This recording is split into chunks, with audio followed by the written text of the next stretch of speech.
Bonjour tout le monde, moi c'est Otis Boboto de la ferme Merci Richard. La vidéo du jour est en lien avec les arachides. Parce que finalement, qu'est-ce qui se passe, c'est que les gens ne comprennent pas comment à la ferme Merci Richard nous arrivons toujours à faire autant de sacs d'arachides. Il est sûr que c'est vrai que les gens devraient se poser cette question-là, que comment ça se fait qu'à la ferme Merci Richard, nous avions toujours ces arachides. Mais je vais vous dire la vérité, à la ferme Merci Richard, on prône le travail. On travaille bien. C'est-à-dire quoi? Travailler bien, ça veut dire que respecter toutes les étapes qu'il faut pour avoir une rentabilité qu'il faut en termes d'une culture concernée, parce qu'on ne fait pas que dans les arachides. Pour ceux qui nous suivent, vous savez déjà qu'on fait avec la tomate, le piment, la banane, plantain, etc. Mais aujourd'hui, c'est le cas des arachides.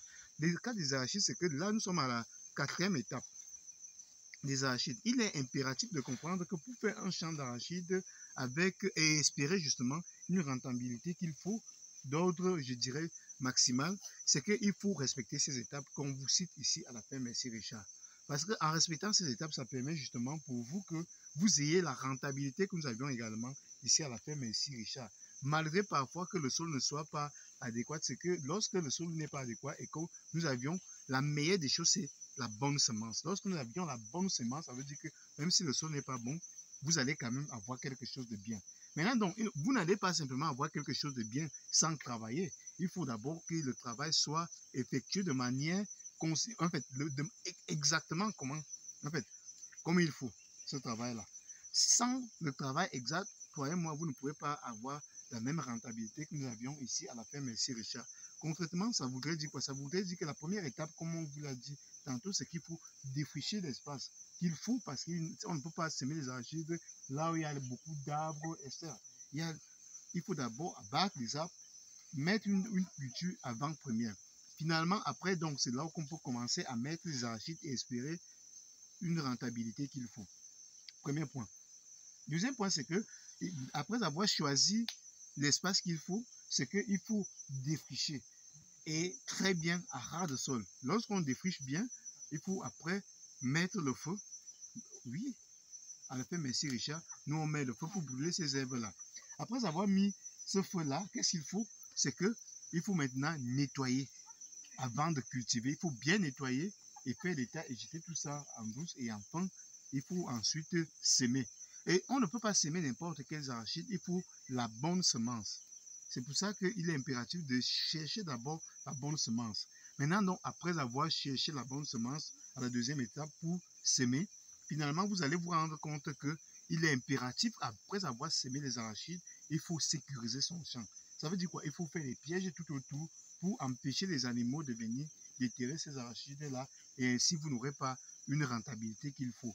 Et de plus, lorsqu'on parle de bonne semence, c'est que si vous n'avez pas la bonne semence, vous allez s'aimer finalement, rien ne va pousser et vous allez penser que c'est, je ne sais pas, vous allez, je laisse à tout un chacun d'estimer ce qu'il pourrait dire et ce qu'il pourrait penser dans ce sens-là.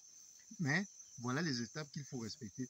Après avoir sécurisé votre champ avec les pièges tout autour, qu'est-ce qu'il faut? C'est qu'il faut attendre que ça pousse comme ça a déjà poussé là actuellement. Et quand ça a déjà poussé comme vous voyez là, il est impératif maintenant, vous voyez, la mauvaise herbe là, c'est ça que les autres sont en train d'enlever là derrière. Bon, ils aiment la vidéo bien sûr, comme tout le monde. Et il faut enlever la mauvaise herbe là, comme je suis en train d'enlever là. Et finalement, après avoir enlevé donc la mauvaise herbe, on va attendre donc de pouvoir justement récolter ces arachides-là. Et il est impératif de noter quelque chose de très important, c'est que lorsque vous allez retirer ces arachides-là, et vous allez, ce sera peut-être la 5e étape, ici à la ferme Merci Richard, qu'on va vous présenter la récolte. C'est que avec la même intensité, avec la même vitesse que vous avez sémé les arachides, c'est la même vitesse et la même intensité qu'il faudrait récolter ces arachides-là. Malheureusement, si vous ralentissez, vous allez vous rendre compte que finalement, les arachides que vous aurez sémés vont recommencer à pousser en bas et finalement, vous n'aurez pas le produit, en fait, vous n'aurez pas la quantité qu'il faudra parce que ça aurait poussé, ça va se gâter et finalement, vous n'aurez pas la bonne rentabilité telle que nous avions toujours eu ici à la ferme Merci Richard. Pour ceux qui nous suivent déjà, ils peuvent le garantir. Et pour ceux qui n'ont pas encore vu, vous pouvez toujours chercher les vidéos et vous allez voir le nombre de sacs que nous sommes capables d'avoir à la ferme Merci Richard c'est souvent le record par rapport à notre village, dans ce sens-là. Donc, pour ceux qui n'ont pas bien compris, il est donc impératif justement de savoir que finalement, lorsque vous êtes ici, vous lancez dans les arachides, il faut absolument suivre scrupuleusement justement ces étapes-là pour espérer une bonne rentabilité en termes d'arachides. Maintenant donc, comme nous, on vous parle toujours de l'importance de l'association des cultures. Ici, à la ferme Messie Richard, notre projet phare, c'est en lien avec le cacao. Vous allez donc vous rendre compte que même lorsqu'on met les arachides, on met également le cacao tel que vous pouvez voir. Là, vous voyez, là, il y a le cacao. De par là, de par là, vous voyez. Ouais. Il y a le cacao, plus ou moins partout ici, il y a le cacao. Et en plus du cacao, vous allez voir qu'il y a la banane plantain que vous pouvez déjà voir là. Parce que là, nous sommes au bord du champ, et vous pouvez voir que partout là-bas, il y a également le plantain qui est déjà caché par les arachides. Ça montre qu'on aura peut-être une très bonne récolte comme on a toujours vu à la ferme Messie Richard.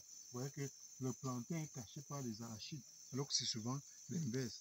Que le plantain pousse souvent beaucoup plus vite et dépasse souvent les arachides. Maintenant donc, vous voyez donc cette association-là, ça veut dire quoi? Concrètement, ça veut dire qu'on va retirer ces arachides-là, et lorsqu'on retire ces arachides-là, le cacao va rester au propre, le plantain va rester au propre. Et on nettoie même déjà les arachides maintenant, vous allez vous rendre compte qu'en nettoyant, on laisse toujours le plantain au propre et le cacao au propre. Vous voyez donc que 3 mois plus tard, on retire les arachides, on se rend compte que les deux choses vont toujours être restées au propre.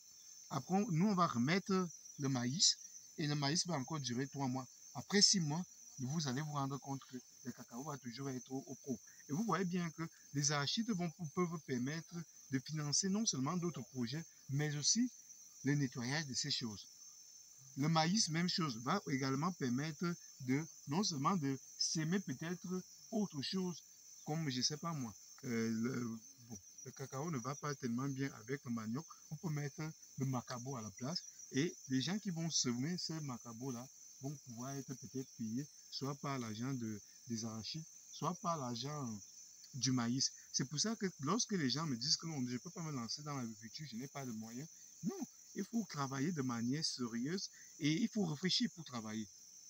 Notre philosophie à la ferme Messie Richard, c'est que on essaie toujours de garder nos champs au propre en travaillant, en associant les cultures, et ça permet ainsi de toujours être en capacité de nettoyer notre champ. Parce qu'il y a toujours soit le maïs, soit les arachides, soit le macabo, soit parfois même il y a le manioc, vous voyez. Et il n'y a pas que ça, il y a la tomate, il y a tellement de choses qu'on associe souvent, et que après avoir récolté d'autres qu'on ne peut pas mettre tout le temps ensemble, on met d'autres qu'on n'aurait pas pu mettre avant, et finalement, ça fait que le champ reste toujours propre. Et 3 ans plus tard, vous allez vous rendre compte que vous n'avez pas dépensé votre argent, vous avez simplement utilisé l'espace que vous aviez, et puis finalement, l'argent qui sort là vous permet de garder votre cacao propre, et 3 ans plus tard, vous avez la chance que nous avions déjà la ferme Messie Richard. C'est de voir le fruit de notre travail. Lorsqu'on cueille notre cacao, qu'on vous montre souvent là, c'est une grande fierté parce que ça demande beaucoup de travail et beaucoup de persévérance. Bon, je vous invite à vous abonner massivement pour tous qui aimeraient justement se lancer dans ce genre d'activité, ou bien qui ont des familles dans leur village ici en Afrique ou ailleurs, finalement, qui aimeraient que ces gens-là puissent se lancer dans ce type d'activité, et surtout pour voir leurs conditions de vie s'améliorer. Il est impératif de se lancer dans ce genre d'activité, et finalement, vous allez voir que vos conditions de vie vont changer, et vous-même, parce que ça change une personne. Quand vous semez vos arachides et que vous voyez ça grandir comme nous pouvons voir ici à la ferme Messie Richard, et que vous arriviez à la fin à déterrer ces arachides-là, à les commercialiser, à les consommer, c'est votre travail finalement. Ça ne peut que vous rendre plus grand. C'est tout pour la vidéo du jour. Bye bye. Ciao.